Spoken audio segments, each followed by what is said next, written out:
Bapak Ibu, saudara-saudari, mari kita menandai diri kita dengan tanda kemenangan Kristus. Dalam nama Bapa dan Putra dan Roh Kudus. Amin.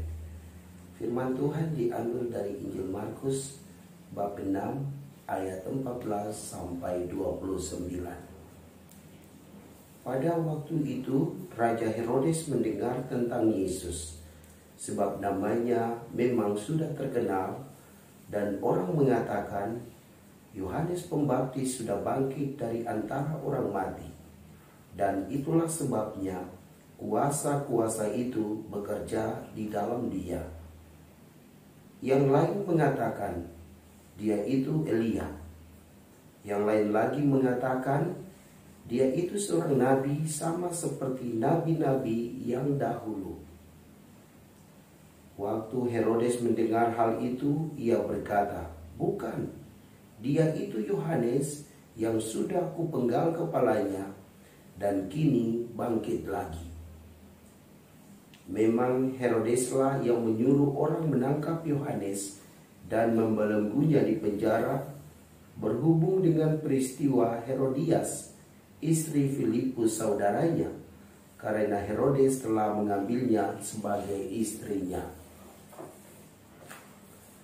Karena Yohanes pernah menegur Herodes, "Tidak halal engkau mengambil istri saudaramu."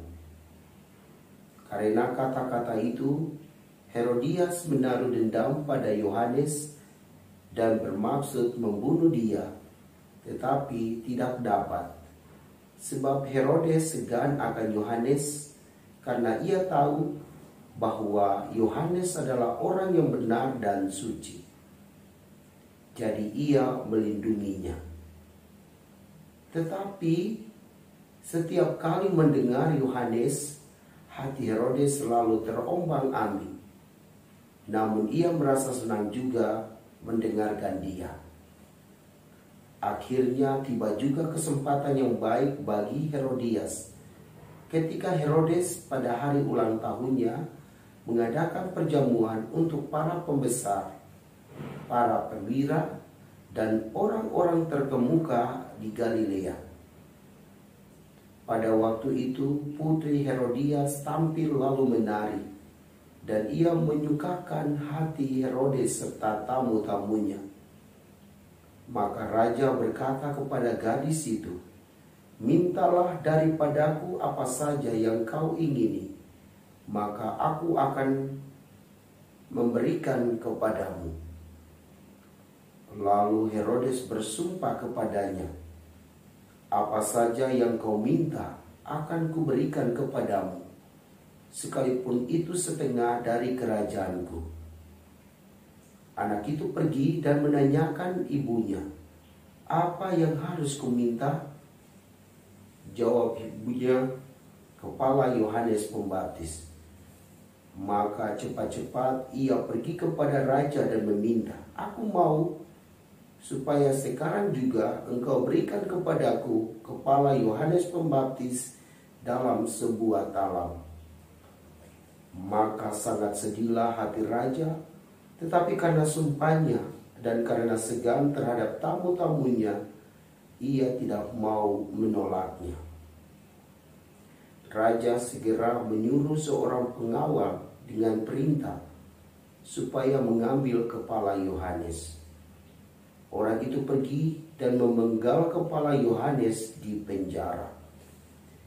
Ia membawa kepala itu dalam sebuah talam dan memberikannya kepada gadis itu, dan gadis itu memberikannya pula kepada ibunya.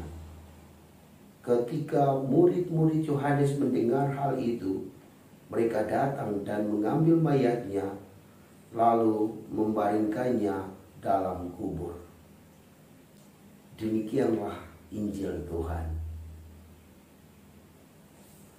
Shalom Bapak Ibu, saudara-saudariku yang Tuhan Yesus kasihi. Tema homili saya pada Pesta Wajib Santa Agatha, seorang perawan dan martir, adalah konsekuensi seorang nabi. Tema ini mau mengajak kita untuk sadar bahwa ketika seorang nabi, ketika seorang pewarta berani menyuarakan kebenaran sesuai dengan firman Tuhan, tentu ia akan menghadapi konsekuensi yang luar biasa. Tentu ia akan mengalami tantangan dari orang-orang yang kurang atau tidak mencintai kebenaran Tuhan Allah itu. Di dalam bacaan yang baru saja kita dengar, Yohanes Pembaptis berani menegur Raja Herodes. Mengapa? Raja Herodes tidak mengikuti kehendak Tuhan. Raja Herodes kawin dengan istri saudaranya. Lalu Yohanes berani menegur Raja Herodes. Ia katakan, tidak halal engkau mengambil istri saudaramu. Dan rupa-rupanya teguran ini membuat hati Herodes marah, membuat Herodias juga marah. Mereka dendam kepada Yohanes Pembaptis sehingga mereka berencana untuk membunuhnya. Dan memang karena marah berlebihan, akhirnya niat jahat mereka terpenuhi. Ketika Herodes mengadakan pesta, lalu anaknya menari dan menyukakan hati para tamu-tamunya. Lalu disitulah anak itu diasuh oleh ibunya, lalu meminta kepala Yohanes Pembaptis. Bapak, Ibu, saudara dan saudariku yang Tuhan Yesus kasihi, dalam pengalaman kita, saat kita berani menyuarakan kebenaran dan keadilan sesuai firman Tuhan, sering kita juga menghadapi tantangan demikian. Kita dimusuhi oleh orang-orang, kita dibenci oleh orang-orang.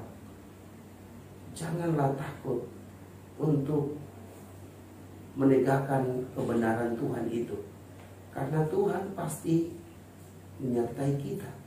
Tuhan akan menyertai kita dalam karya-karya kita, walaupun sering kita sulit untuk melawan kejahatan itu, melawan ketidakadilan itu. Tetapi itulah tugas kita. Mari kita tetap berjuang untuk menyuarakan kebenaran di dalam hidup ini. Karena jika kita mampu melakukannya, kita menunjukkan bahwa kita adalah pengikut Kristus yang militan, yang sanggup menghadapi segala cuaca di dunia ini. Semoga demikian. Semoga Bapak, Ibu, saudara-saudari diberkati dan dibimbing oleh Allah yang Maha Kuasa. Dalam nama Bapa dan Putra dan Roh Kudus. Amin.